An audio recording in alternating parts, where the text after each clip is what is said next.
Hello everyone, দেখো আজ ছিল আমার ছুটি, তাই ছুটির দিনে নিজেকে একটু খাবার খাইয়ে প্যাম্পার করার জন্য আমি বানিয়ে ফেললাম দুটো রেসিপি। তো আমি বানিয়েছিলাম চিকেন আর পনিরের রেসিপি। তো ফার্স্টে চিকেনটাকে ভালো করে ধুয়ে জলটা ঝরিয়ে তারপরে চিকেনটাকে আমি ম্যারিনেট করে নেব। ম্যারিনেশনের জন্য আমি এর মধ্যে দিয়ে দিয়েছিলাম লঙ্কা গুঁড়ো, হলুদ গুঁড়ো, আর তার সঙ্গে দিয়েছিলাম পেঁয়াজ বাটা, আর দিয়েছিলাম একটু পরিমাণ মতন সর্ষের তেল, দিয়েছিলাম হাফ চা চামচ মতন বাটার, আর দিয়েছিলাম যে পোস্তটাকে আমি লঙ্কার সঙ্গে আগের থেকে পেস্ট করে রেখেছি তার থেকে হাফ চা চামচ মতন পোস্ত তুলে আমি এতে সুন্দর করে ম্যারিনেশন করেছিলাম। আর অন্যদিকে দেখো আমি পনিরটাকে দিয়েছি জলে সেদ্ধ হতে। আমি আজকে পনিরেরও একটা রেসিপি বানাবো যেমন তোমাদের বললাম।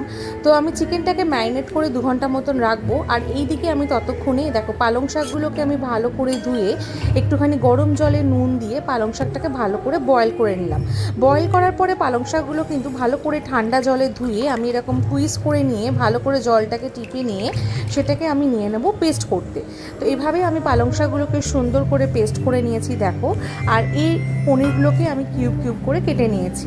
এবার পনিরের এই রেসিপিটার জন্য আমি এদিকে আদা একটুখানি ব্লেন্ড করে নিয়েছিলাম, আর রসুন কুচি করে নিয়েছিলাম, লঙ্কা কুচি করে, আর একটু পেঁয়াজ কুচি করে নিয়েছিলাম। দেখো কড়াইতে আমি একটুখানি সর্ষের তেল দিয়ে হাফ চা চামচ মতন বাটার অ্যাড করে দিয়ে তারপরে আমি দিয়ে দিলাম এর মধ্যে রসুনের কুচি। এই বাটারের মধ্যে রসুনের কুচিটা দিলে না একটা দারুণ সুন্দর ফ্লেভার আসে। তারপরে আমি পেঁয়াজ কুচি আর আদা যেটাকে আমি ব্লাইন্ড করে রেখেছিলাম সেটাকে দিয়ে ভালো করে নাড়িয়ে নিলাম। তারপরে দিয়ে দিয়েছিলাম লঙ্কাটাকে যেটাকে আমি কুচি কুচি করে কেটে রেখেছিলাম। এটাকে ভালো করে কষিয়ে নেওয়ার পরে আমি যে পালং শাকটাকে ব্লেন্ড করেছিলাম ভালো করে সেই পালং শাকটা আমি দিয়ে দিলাম।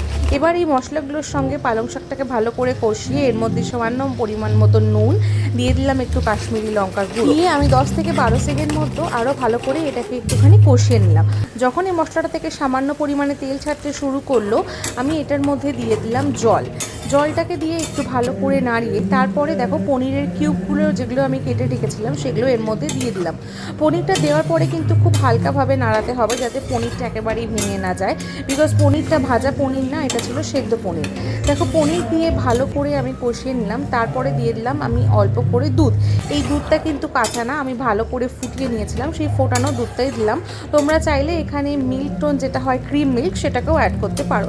আমি দেখো আরও একটুখানি বাটার ভালো করে দিয়ে এটাকে ভালো করে কষিয়ে নিলাম। এটাকে ভালো করে কষানোর পরে তারপরে এর উপর থেকে আমি দিয়ে দিলাম অল্প পরিমাণে ধনে পাতা কুচি দিয়ে ভালো করে নাড়িয়ে যে আলাদা করে একটা বড় পনিরের পিস ছিল সেটাকে আমি গ্রাইন্ড করে ওপর থেকে দিয়ে দিয়েছি। দেখো আমার পনিরের এই রেসিপিটা রেডি। এটা রান্না করা খুবই ইজি, কোনো বেশি মশলাও লাগে না আর বেশি টাইমও লাগে না। দেখো আমি বাটিতে আলাদা করে এটাকে রেখে দিয়েছি। তো চলো এবার করার পালা হচ্ছে চিকেনটা। তো আমি ভালো করে কড়াইতে একটুখানি তেল গরম করে এর মধ্যে দিয়ে দিলাম গোটা জিরে, আর দিয়ে দিয়েছি এরকম 2টো মতন শুকনো লঙ্কা। তারপরে আমি দেখো পেঁয়াজগুলোকে আগের থেকে কেটে রেখেছিলাম, পেঁয়াজগুলোকে কড়াইতে দিয়ে আমি সামান্য একটু ভেজে নিলাম, এগুলোকে বেশি বাদামি করে ভাজবো না। তারপরে এর মধ্যে অ্যাড করে দিলাম আদা রসুনের পেস্ট, এটাকে দিয়ে একটু সামান্য নাড়িয়ে তারপরে দিয়ে দিলাম হচ্ছে আমি পোস্ত, বিকজ আজকে যে চিকেনের রেসিপিটা সেটা হচ্ছে পোস্ত চিকেন। তো ভালো করে পোস্তটাকে আমি মশলার সঙ্গে ভালো করে কষিয়ে নিলাম। পোস্তটাকে বেশ কিছুক্ষণ নাড়ানোর পরে তারপরে আমি এতে দিয়ে দেবো কিশমিশের এই পেস্টটা।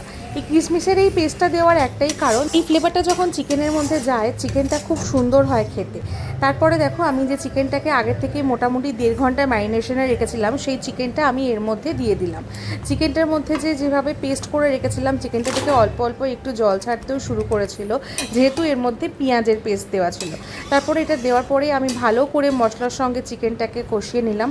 তারপরে দিলাম এতে স্বাদ মতন লবণ, একটু কাশ্মীরি লঙ্কার গুঁড়ো, আর সামান্য পরিমাণের হলুদটা চাইলে তোমরা নাও অ্যাড করতে পারো, বিকজ যেহেতু এটা পোস্ত চিকেন তাই জন্য এটা যদি হোয়াইটিশ ভাবও থাকে তাহলে একটুও খারাপ লাগবে না। তো দেখো আমি বেশ কিছুক্ষণ পরে এটাকে কড়াইতে ঢাকনা দিয়ে রেখেছিলাম, মোটামুটি 5 মিনিট পরে এটাকে তুলে একটু নাড়িয়ে নিলাম, কারণ যেহেতু এতে পোস্ত দেওয়া রয়েছে তাই জন্য যাতে এটা লেগে না যায় তাই জন্য একটু থেকে নাড়িয়ে নিতে হবে।